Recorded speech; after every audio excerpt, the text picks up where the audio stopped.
So this is just a quick video on how I personally set up the Haiboxing Hailstorm. So before I bought this, I actually watched every single YouTube video on the Hailstorm and the Rampage. So I did ultimately decide on this and really happy with the product. So Haiboxing Hailstorm, model number 18868. The model number that you'll probably be looking at will actually be the Rampage version, which is basically the same thing, but it's the pickup truck version, and it's model number 1889E. So I'm gonna go ahead and show you how I set this up personally. So I have the LiPo alarm here on the battery cover. It's just Velcroed on, but I typically keep this dedicated for this rig, so that doesn't go anywhere. Balance lead just plugs straight into there, and power goes into the JST. One recommendation actually came from Driftomatics, which is another YouTuber, and he recommended gluing these foam pads on. So that is what I did.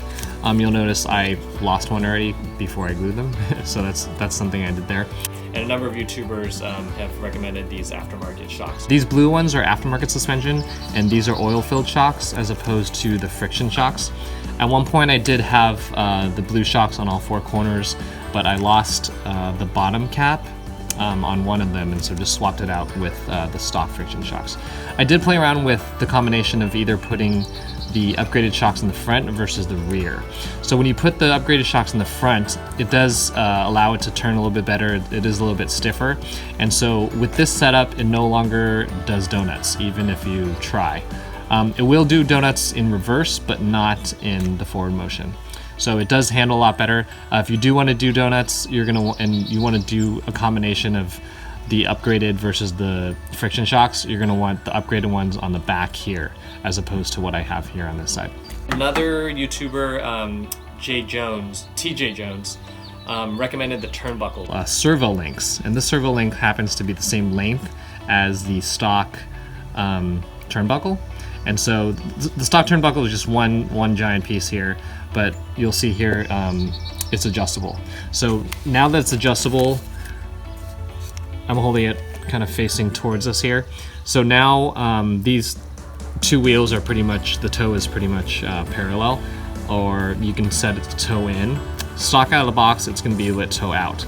So both are going to be kind of facing in kind of this direction.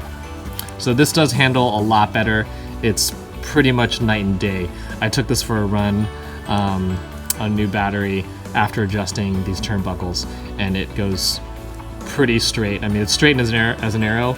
It's really easy to hit jumps now. Before, it was just a pretty big challenge. Shout out to a YouTuber named Jay Drone, who recommended this GP Toys transmitter, which is an aftermarket.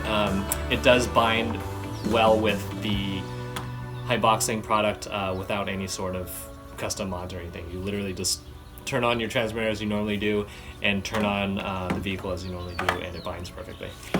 So that replaces the stock transmitter here.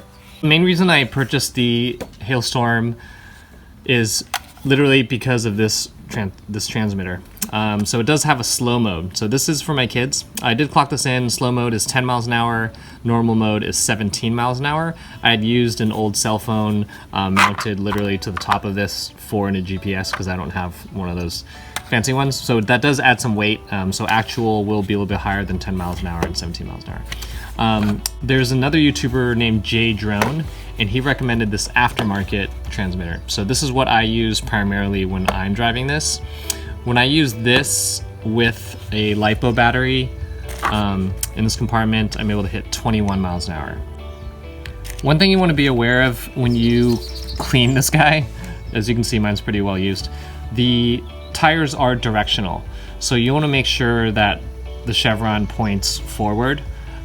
When I had first cleaned it and put it back together, I realized I had put the rear one on facing backwards. So you may not notice with the traction, but it does improve traction by having it going in the right direction. So you just want to make sure, again, chevron's direction is both facing forward.